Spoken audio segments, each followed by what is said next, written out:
had a wonderful and memorable time on the beautiful island of Koh Samet. I'll never forget the beaches, hanging with the locals, the cute puppies, the fire artists, the food. We got back to mainland Thailand by ferry around 10 a.m. We then booked our trip to Sihanoukville, which had us taking the inner-city minivan to the inner-city bus station in CHONBURI. We arrived around 1 p.m. What was odd was that it didn't seem as expensive as I thought, and what seemed even odder was that we were taken west, away from the Thailand-Cambodia border when we should have just went southeast. From there, we took a vintage bus back east to the Thailand and Cambodia border. There was probably some communication error with the person who sold us the travel ticket in Phnom Penh, since we weren't going towards Sihanoukville, which is in the southern part of Cambodia. Instead, we were taking north towards Phnom Penh. The vintage bus dropped us off in the middle of nowhere, but the bus driver insisted this was the way to Cambodia. He pointed to a tuk-tuk driver who was waiting at a little rural street shop, so we got off and unloaded. It was then another hour ride through military-operated check zones in rural Thailand, past rice paddies and lush green forests until we reached the DUANG checkpoint, which is the Thailand-Cambodia border in that area. This was around 5 p.m. When we got off the tuk-tuk, we were swarmed by other tuk-tuk drivers, touts, and freelance travel agents who wanted to sell us their services. We did end up getting help from a local who could speak English fairly well, and with his help, we applied and processed our visas on arrival, and he connected us with his buddies who had a bus going to Phnom Penh, which is the only city that had a bus going to Sihanoukville. It was really inefficient since Phnom Penh is north and we needed to go south. But apparently it was our only option. I forget how much we paid exactly, but I believe it was less than $20. The bus was scheduled to leave for Phnom Penh at 8:30 p.m., so we had a few hours to explore, relax, and grab some food. But of course, we're running on Asian time, so the bus didn't leave until 9:30. Once it was time to leave DUANG, we boarded the VIP bus, which was not so much a VIP bus, and set out on our night ride, arriving in Phnom Penh around 6 a.m. in the morning.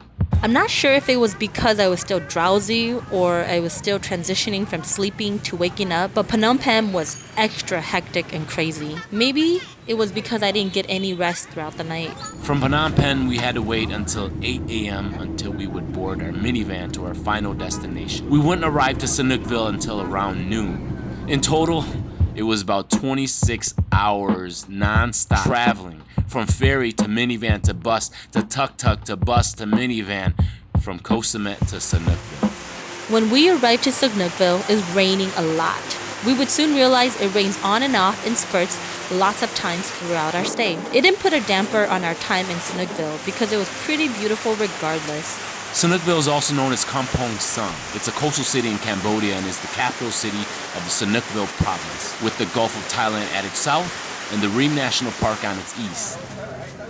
After the rain let up, there were literally puppies and sunshine. We then rented bicycles to cruise around town and check out the local beaches.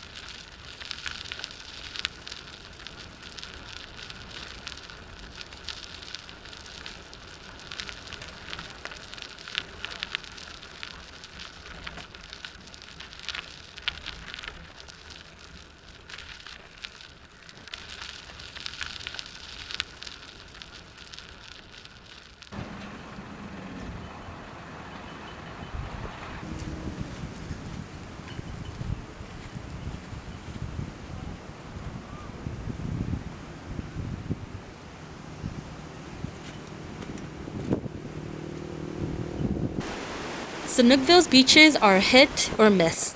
Some are beautiful, while some are littered with litter. Almost all were enjoyed by locals and foreigners of all ages together, many of whom can be seen enjoying water activities, football on the beach, surfing, chilling, and even bringing their livestock to graze near the beach.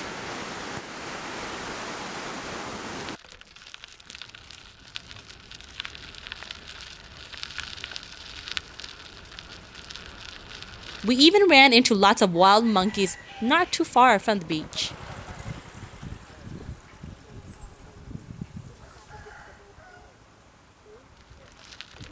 The city's well laid out and bike friendly, so we were able to visit most of the city with ease by bicycle.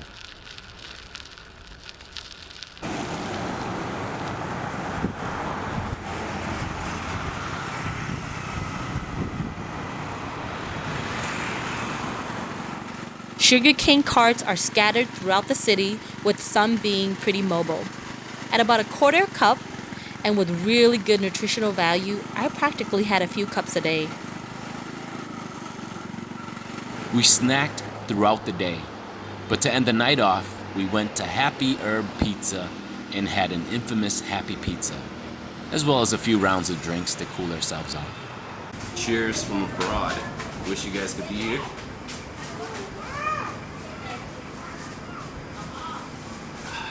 I'm about ready to try this Happy Pizza with everything on it.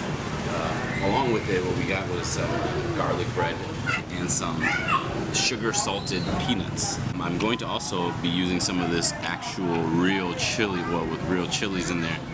And surprisingly, they have some Tabasco sauce. So let's give it a try. Everything Happy Pizza, which has 2 types of pepperonis, some shredded chicken, some ham, pineapple, green peppers, some sort of other greens. It could be kale. I believe there's some mushrooms in there as well, cheese, and of course the tomatoes. Let's give it a try and see if it actually makes you happy. Happy eating.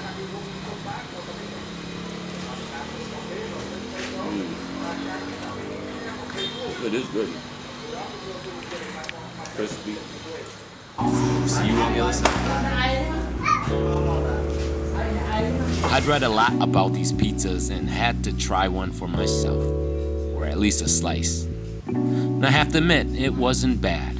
Was the pizza successful in making us happy? Let's just say the night ended well, and we realized that even after the challenges from the past 24 hours had us a bit shaken up, we were fully ready to explore and embrace the beautiful Cambodia, the kingdom of Kampuchea.